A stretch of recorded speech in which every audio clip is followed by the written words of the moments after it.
नमस्कार। मैं डॉक्टर अजय कुमार झा अपने इंडिया पॉलिटिक्स पार्ट 2 चैनल पर, जिसे मैं इंडिया पॉलिटिक्स 2 भी कहता हूं, और अब मैं आज से इसे इंडियन पॉलिटिक्स भी कहना चाहूँगा। करंट पॉलिटिकल जो चीज़ें घटती रहती हैं उस पर मैं अपने विचार, अपने एनालिसिस, अपने आकलन आपके साथ शेयर करता रहता हूँ। वो मैं अपने आकलन देता हूँ, लोगों की बात नहीं करता। मेरी बात कभी कभी आपको गलत भी लगेंगी, सही नहीं भी लगेंगी, और कई बार आपको सही भी लगेंगी, पर ये मेरा असेसमेंट है। आज की तारीख में जिस तरह से पॉलिटिक्स चल रही है, और आज जब मैं 7 जुलाई को अपनी बात को रख रहा हूँ, 7 जुलाई 2023 को जब अपनी बात को रख रहा हूँ, तो much water has phloem down the Ganges at the national level. जो नेशनल पॉलिटिक्स है उस लेवल पर काफ़ी कुछ अभी ही इतनी जल्द ही घट चुकी है। अपोजिशन पॉलिटिक्स एक तरफ और सत्ता पक्ष की पॉलिटिक्स एक तरफ। अपोजिशन पॉलिटिक्स में जिस तरह से चीज़ें घटित हो रही थी, उससे लगने लगा था कि काफ़ी तेज़ी से उधर एक मुहिम बन रहा है कि भाजपा को या भाजपा के साथ साथ एनडीए को ज़बरदस्त शिकस्त दी जाए। और उसी के क्रम में हमने देखा है कि अभी नीतीश कुमार जी जब आगे बढ़े थे तो पटना की जो बैठक हुई तो चीज़ें कैसे बढ़ी। अब ये अलग बात है कि पटना की बैठक में कई कंट्राडिक्शंस भी सामने दिखे अपोजिशन पार्टीज़ के खुद के, और परस्पर एक दूसरे पर आरोप प्रत्यारोप भी हुए, पर इतना भी कुछ नहीं हुआ कि वहीं से हम लोग ये कंक्लूड कर देते कि सब कुछ गड़बड़ होने वाला है। चीज़ें आगे बढ़ने की संभावना फिर भी दिखला ही रही थी कि तब तक इधर भाजपा ने भी मोर्चा संभाला। हालांकि अब वो कौन सा रूप लेगा आगे दिखेगा, परंतु भाजपा में जब मोर्चा संभाला गया तो मोदी जी खुद सामने आए, और वो अमेरिका और इजिप्ट से लौटने के तुरंत बाद उन्होंने जिस तरह से मोर्चाबंदी शुरुआत की भोपाल से, उन्होंने जो अपने कार्यकर्ताओं को के मोराल को बूस्ट करने के लिए जो जिन बातों को रखा, उससे साफ लगा कि अब चीज़ें बड़े स्तर पर लड़ी जाने वाली हैं। वहाँ उन्होंने यूसीसी की बात की, यूनिफॉर्म सिविल कोड। वहाँ उन्होंने अपोजिशन खेमे में जिस तरह से उनके असेसमेंट में जो और बाकी जगहों से जिस तरह से चीज़ें सूचना मिल रही हैं, उससे जो दिख रहा है वहाँ जिस तरह की स्थिति व्याप्त है और जिसमें कई तरह के भ्रष्टाचार के आरोप भी लग रहे हैं, उसकी भी उन्होंने चर्चा की। उस और इसी क्रम में कुछ और बातें भी उन्होंने की। तो मोर्चाबंदी उन्होंने प्रारंभ अमेरिका से लौटने के साथ ही शुरू कर दी, और इस बीच महाराष्ट्र की घटना घट गई। अब महाराष्ट्र की घटना सबसे बड़ी बात है कि अपोजिशन खेमे को एक ज़बरदस्त झटका दे गया, क्योंकि जब पटना में ये अपोजिशन खेमा मिला था, जितने भी लोग 15 पार्टियां जब मिली थी, तो जितनी भी पार्टियां मिली थी उससे कुछ तो अपोजिशन खेमे में आशा जरूर बनी थी, भले ही एक दूसरे पर लोग आरोप प्रत्यारोप करते रहे हों। और आगे चल कर के जो आसार नज़र आ रहे थे उसमें निश्चित तौर पर ऐसा लग रहा था कि शायद ही अपोजिशन पार्टी कोई एकजुटता बना पाएगी। परंतु फिर भी अगर प्रारंभिक स्थिति को हम देखें तो उससे ऐसा लग रहा था कि चीज़ों को दुरुस्त करने का प्रयास अपोजिशन खेमे से शुरू हो चुका है। अब आगे क्या होगा वो हम लोग बाद में देखते, लेकिन परंतु इसे तुरंत ही देखने को मिल गया। महाराष्ट्र में शरद पवार जी की पार्टी टूट गई। शरद पवार जी की पार्टी का टूटना बहुत बड़ी बात है महाराष्ट्र की पॉलिटिक्स में। शिवसेना भी जब टूटा था तो वो भी कुछ छोटी सी घटना नहीं थी, वो भी काफ़ी बड़ी घटना थी। अब ऐसे में फिर भी एक बात तो यह था कि उद्धव ठाकरे जी अपोजिशन खेमे के सम्मान नेता के रूप में कभी थे भी नहीं, वो तो भाजपा के साथ रहे थे। परंतु जहाँ तक अपोजिशन खेमा का सवाल है, शरद पवार जी एक सम्मानित नेता के रूप में रहे, वयोवृद्ध और सर्वश्रेष्ठ माने जाने वाले भीष्म पितामह के रोल में उन्हें रखा भी गया। अपोजिशन पार्टी जब पटना में मिली और अपोजिशन पार्टियों के लोग और नेतागण जब वहाँ, शीर्ष नेतागण जब लोग वहाँ मिले तो उन्हें वह स्थान भी मिला, उन्हें वह जिम्मेवारी भी मिली कि एक कॉमन मिनिमम प्रोग्राम भी बनाए जाए। लेकिन बस लौटते ही वो सर मुड़ाते ही वो ओले पड़े, वो वहाँ से लौटे और इसके बाद घटना घट गई, उनकी पार्टी ही टूट गई।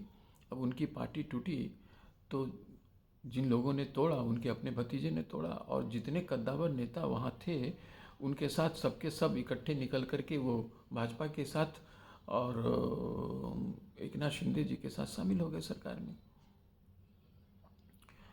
अब इसके प्रभाव महाराष्ट्र में तो पड़ने तय हैं, उसमें तो कोई शक नहीं है।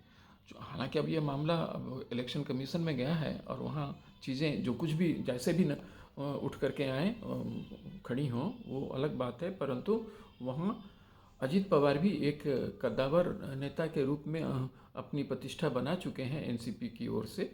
तो ऐसा नहीं है कि शरद पवार जी फिर से जब इसे खड़ा करना चाहेंगे जैसा वो कह रहे हैं और करने की तैयारी में भी हैं, उसे सारी चीज़ें उलट पलट हो जाएंगी और एनसीपी पुनः उतना ही ताकतवर हो जाएगा। मुझे इस पर संदेह है, क्योंकि इधर अजीत पवार जी हैं और अजीत पवार जी जब निकले हैं तो फिर वही मसला हुआ है परिवारवाद का, जिस मसले से अपोजिशन पार्टियां जूझ रही हैं और जिसको प्रधानमंत्री जी ने बड़े ही पुरजोर तरीके से कहा भी था। अब ऐसे में क्या होगा? ऐसे में मुझे जो दिख रहा है कि इसके प्रभाव दूसरे राज्यों पर पड़ेंगे जहां सम्मिलित सरकारें हैं, अपोजिशन के खेमे में हो या इधर के हों, तो वहाँ एक बिहार एक नेक्स्ट पड़ाव मुझे दिखता हुआ सा नज़र आ रहा है। वहाँ भी चीज़ें बदल सकती हैं और अगर वहाँ चीज़ें बदली तो निश्चित मानिए ये फिर से एडवांटेज मोदी में एक और नया अंक का इजाफा होगा। अब ऐसे में क्या सचमुच बिहार में कुछ उलटफेर होने वाला है? इस पर कई तरह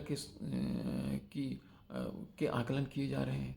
देखा जा रहा है कि क्या होगा। अभी तेजस्वी यादव जी पर भी और लालू यादव जी के परिवार पर भी सीबीआई ने जो अपनी रिपोर्ट दायर किए हैं, उससे वहाँ चीज़ें अचानक ही थोड़ी सी बिगड़ती हुई नज़र आ रही हैं। वहाँ के जो अपोजिशन खेमे का जो समीकरण है उसमें थोड़ी सुगबुगाहट हो रही है, ऐसा नहीं है, वो कुछ ज़्यादा ही एक तरह से मुझे लग रहा है कि बढ़ता हुआ सा नज़र आ रहा है। अब उसमें तो अब स्थिति यहाँ तक भी लोग चर्चा करने लगे हैं कि इन सब चीज़ों को देखने के पश्चात क्या नीतीश कुमार जी अपोजिशन खेमे के साथ आगे भी रहना चाहेंगे? ये एक बड़ा सवाल बन करके उपस्थित हुआ है। और क्या वो भाजपा में आ जाएंगे? अगर भाजपा में आ जाएंगे तो इससे बड़ा जुल्ट अपोजिशन खेमे को और कुछ हो ही नहीं सकता है। ठीक है कि नीतीश कुमार जी पर कई तरह की चर्चाएं होंगी, उस पर कई तरह की बातें होंगी, लोग कई तरह से इस पर अपने विचार रखेंगे, परंतु इतना तो तय है कि अपोजिशन खेमा को एक और बहुत बड़ा झटका लगेगा, क्योंकि वो तो संयोजक हैं अपोजिशन खेमे के। हालांकि ऐसा कोई बयान उन लोगों की तरफ से आया नहीं है, परंतु इसकी संभावना व्यक्त की जाने लगी है। अगर ना टूटे तो भी स्थिति में कुछ कंपन है, इतना भी तय है। बंगाल की जो स्थिति है और वहाँ जिस तरह से पंचायत चुनाव में लोग चर्चा कर रहे हैं कि उसे थोड़ा इलेक्शन कमीशन को ज़्यादा सीरियसली लेना चाहिए, तो वो भी एक इशू है। इसके अलावे जहाँ तक मुझे दिख रहा है कि अपोजिशन खेमा अभी भी उस तरह से कोई खास असर अभी दिखलाता हुआ नज़र नहीं आ रहा है। हालांकि जहाँ तक सरकार का सवाल है, सरकार अपोजिशन खेमों की कई जगहों में, कई राज्यों में और बड़े बड़े राज्यों में है। ऐसा भी नहीं है कि वहाँ वो कमज़ोर स्थिति में है। लेकिन सबसे बड़ी बात यह हो रही है कि जो भाजपा के द्वारा लेड जो एनडीए का खेमा है, वो छोटी छोटी पार्टियों को साथ लाने की मुहिम में लग चुका है हर एक राज्य में। और जब अपोजिशन खेमा इस तरह से, अगर हम उसे ऐसे देखें कि सभी राज्यों में, चाहे आप तमिलनाडु से ही शुरू कर लें, कर्नाटक, आंध्रा होते हुए हम ऊपर आएँ, हिमाचल तक चले जाएं, कश्मीर तक चले जाएं, कश्मीर की बात अभी नहीं भी करें लेकिन और राज्यों की बात कर लें, तो उसे साफ निहित हो रहा है कि जब छोटी छोटी पार्टियां, पंजाब है, इसके अलावा बिहार तो है ही है, उसमें तो कोई शक ही नहीं है, इसके अलावा उड़ीसा की भी बात कर सकते हैं, कई राज्यों में, राजस्थान में है, हालांकि राजस्थान में अभी राजेश पायलट जी ने फिर वही एक हल्का सा यू टर्न जरूर लिया है, परंतु इलेक्शन के समय में चीज़ें बिगड़ेंगी इसका मुझे पूरा संदेह है। कांग्रेस के लिए वहाँ स्थिति खराब होगी। मध्य प्रदेश में भी और उत्तर प्रदेश में भी जिस तरह से भाजपा छोटी छोटी पार्टियों को बिहार को लेते हुए जो आगे बढ़ रही है, उससे मुझे लग रहा है कि अभी भी चीज़ें भाजपा के पक्ष में ज़्यादा जाती हुई दिख रही हैं। अब देखते हैं होता क्या है। आज मैं इन्हीं सब बातों से अपनी बात को आज समाप्त करता हूँ। फिर मैं कल बात करूँगा, देखते हैं कल का विषय क्या होता है। प्लीज़ सब्सक्राइब माई चैनल अगर आपको मेरी बात पसंद आई, लाइक माई चैनल अगर अगेन फिर आपको अगर मेरी बात पसंद आई, शेयर माई चैनल। फिर वही बात कि अगर आपको ये ठीक लगा, ये असेसमेंट, मेरे assessment almost day to day basis पर हैं, तो उसमें मैं और भी चीज़ों को आगे ले करके आपके साथ अपने आकलन शेयर करता रहूँगा। धन्यवाद। जय हिंद।